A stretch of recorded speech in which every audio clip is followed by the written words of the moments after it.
இன்றைக்கி வரகு வெஜிடபிள் இட்லி பண்ண போகிறோம்.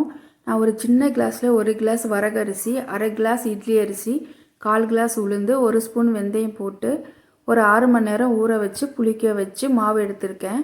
இட்லி ஊற்றுறதுக்கு ரெடியாக இருக்குது. ஒரு பேனில் ஆயில் போட்டுட்டு கொஞ்சமாக வெங்காயம் போட்டு அது நல்லா வதங்கினதுக்கப்புறம் அதில் குடை மிளகா, கேரட் எல்லாம் போட்டு அதுக்கப்புறம் கடைசியாக கொத்தமல்லி போட்டு வதக்கிட்டு அதில் உப்பு போட்டு கலந்து இட்லி ஊற்ற வச்சுருக்க மாவில் கலந்துடுங்க.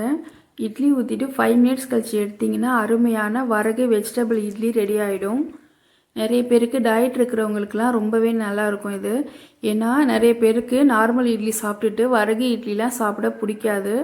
ஸோ இந்த மாதிரி ட்ரை பண்ணி சாப்பிட்டிங்கன்னா ரொம்பவே டேஸ்ட்டாக இருக்கும். நமக்கு நார்மல் இட்லிக்கும் வரகு இட்லிக்கும் பெரிய டிஃப்ரென்ஸ் எதுவுமே தெரியாது.